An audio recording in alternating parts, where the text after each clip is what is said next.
మంచి రెసిపీస్ కోసం cherry chef ఛానల్ని సబ్స్క్రైబ్ చేసుకోండి. అందరికీ నమస్తే అండి. నేను మీకోసము ఎంతో రుచిగా అలాగే ఎంతో త్వరగా ప్రిపేర్ చేసుకోగలిగే జీరా రైస్ రెసిపీ తీసుకొచ్చాను. ఇందులో మీరు రెగ్యులర్ గా చేసుకునే జీరా రైస్ ని ఇంకా బాగా ఫ్లేవర్ఫుల్ గా ఎలా చేసుకోవాలో కొన్ని టిప్స్ యాడ్ చేసి చెప్తున్నాను. మిస్ అవ్వకండి. వీడియోలోకి వెళ్ళిపోదామా? ఇప్పుడు ఒక ఫ్లాట్ బౌల్ లాంటిది తీసుకోండి. నేను కుక్కర్ని వాడుతున్నాను. ఇందులో 2 టేబుల్ స్పూన్ నెయ్యి యాడ్ చేసుకోండి. నెయ్యి కొద్దిగా హీట్ అయిన తర్వాత 2 టీ స్పూన్ జీలకర్ర యాడ్ చేసుకోండి. జీలకర్ర చిటపట్లాడిన తర్వాత 2-3 లవంగాలు, ఒక దాల్చిన చెక్క, ఒక చాపత్రి, ఒక బిర్యానీ ఆకుని యాడ్ చేసుకుని మంచి సువాసన వచ్చే వరకు వేయించండి. ఇప్పుడు మీరు స్లైసెస్గా కట్ చేసుకున్న ఒక అనియన్ని యాడ్ చేసుకోండి. చిన్న అనియన్ తీసుకోండి, ఎక్కువ అవసరం లేదు.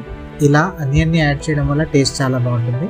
ఇప్పుడు మనము అనియన్ ట్రాన్స్లూసెంట్గా వచ్చే వరకు వేయించాలి. ఎక్కువ ఫ్రై చేయాల్సిన పనేం లేదు. మ్యాక్సిమం 2-3 నిమిషాలు పడుతుంది అంతే. ఇప్పుడు అరగంట సేపు నానబెట్టుకున్న బాస్మతి బియ్యాన్ని యాడ్ చేసుకుంటున్నాను. బాస్మతి బియ్యాన్ని యాడ్ చేసుకుని ఒక 2-3 నిమిషాలు దీన్ని బాగా మిక్స్ చేయండి. ఇలా నెయ్యిలో రైస్ని వేయించడం వల్ల టేస్ట్ చాలా చాలా బాగుంటుంది. ఇలా మిక్స్ చేసిన తర్వాత ఇప్పుడు వాటర్ యాడ్ చేసుకోవాలి. నేను 1 కప్పు బియ్యాన్ని తీసుకున్నాను. దానికి నేను 2 కప్పులు వాటర్ యాడ్ చేస్తున్నాను.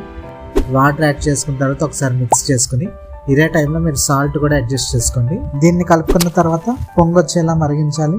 పొంగొచ్చిన తర్వాత దీన్ని లో ఫ్లేమ్లో షిఫ్ట్ చేసుకుని కవర్ చేసుకుని ఒక 15 నిమిషాలు మర్చిపోండి. మన జీరా రైస్ రెడీ అయిపోతుంది. ఇప్పుడు ఫైనల్ టచ్అప్.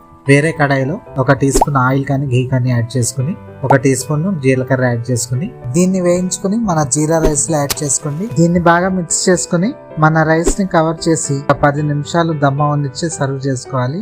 ఇంకా ప్లేటింగ్ చేసుకుందామా?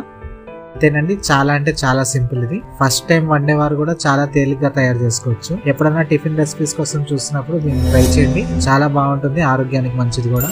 వీడియో నచ్చిందా అయితే లైక్ చేయండి. ఛానల్ ఇంకా సబ్స్క్రైబ్ చేసుకోలేదు అయితే వెంటనే సబ్స్క్రైబ్ చేసుకోండి. మీకేమన్నా రెసిపీ కావాలా అయితే కామెంట్ చేయండి. మరొకసారి మరి ఒక మంచి రెసిపీతో కలుద్దాము. ఇంకా సెలవు. ఉంటానే.